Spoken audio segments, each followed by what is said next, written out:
കാശ്മീരിലെ രാവിലത്തെ റൊട്ടിയാണ് ഗിർദ എന്ന് പറയുന്ന റൊട്ടി. ബാത് മേ ആയേഗാ, കൽ ആയേഗാ ഇൻഷാല്ലാ. ഇൻഷാല്ലാ ഇൻഷാല്ലാ.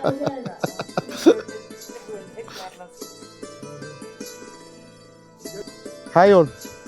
ഗിർദ റൊട്ടികൾ കാശ്മീരിൻ്റെ രാവിലത്തെ കാഴ്ചയുടെ പ്രധാനപ്പെട്ട ഒന്നാണ്. ഇതിങ്ങനെ ഉണ്ടാക്കുന്ന കടകളിൽ ആളുകൾ വീടുകളിൽ നിന്ന് വന്ന് രാവിലത്തെ ബ്രേക്ക്ഫാസ്റ്റിന് വാങ്ങി പോകുന്നതാണ്. അപ്പോൾ അങ്ങനെ വാങ്ങാൻ വേണ്ടി ഞാനും പോയതാണ്. ഞാൻ മുമ്പ് വന്നപ്പോഴും ഇങ്ങനെ രാവിലെ പോകാറുണ്ട്.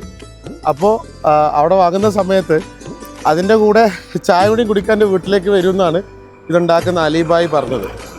ഈ കാശ്മീരിൻ്റെ ഒരു പ്രത്യേകതയാണ് ആളുകൾ. നമ്മൾ ഒരു സൽക്കാരത്തിൻ്റെ മറ്റൊരു എക്സ്ട്രീം ലെവൽ നമുക്ക് എപ്പോഴും അനുഭവിക്കാൻ പറ്റുന്ന, എക്സ്പീരിയൻസ് ചെയ്യാൻ പറ്റുന്ന ഒന്നാണ് കാശ്മീരിൻ്റെ മനുഷ്യരിൽ നിന്ന്.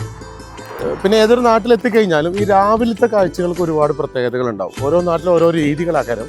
ഇപ്പോൾ നമ്മളൊരു സ്ഥലത്തെത്തുമ്പോൾ അവിടെ രാവിലെ ഇറങ്ങി ആ പരിസരമൊക്കെ ഒന്ന് വീക്ഷിക്കാൻ ഇറങ്ങുമ്പോൾ നമുക്ക് ഒരുപാട് കാര്യങ്ങൾ മനസ്സിലാവും. എന്താണ് ആക്ച്വലി അവിടെയൊക്കെ രാവിലെ നടക്കുന്നത്, എത്രത്തോളം വ്യത്യാസങ്ങളുണ്ട്, നമ്മുടെ നാട്ടിലെയും അവിടുത്തെ കാര്യങ്ങളൊക്കെ വ്യത്യാസമുണ്ടെന്ന് മനസ്സിലാക്കാൻ കഴിയും. അപ്പം ഇനി ഈ റൊട്ടിയുമായിട്ട് നേരെ റൂമിൽ പോകുന്നു. നല്ല അവിടെ നിന്ന് തന്നെ താത്ത പറഞ്ഞു, അലിബായുടെ വൈഫ് പറഞ്ഞ് ഇത് നല്ല എന്താ പറയുക ബട്ടർ വെച്ച് കഴിക്കണം, നല്ല നംകീൻ ചായ എന്ന് പറഞ്ഞു. അപ്പോൾ ഒന്ന് കഴിച്ചു നോക്കാം. Okay, thank you.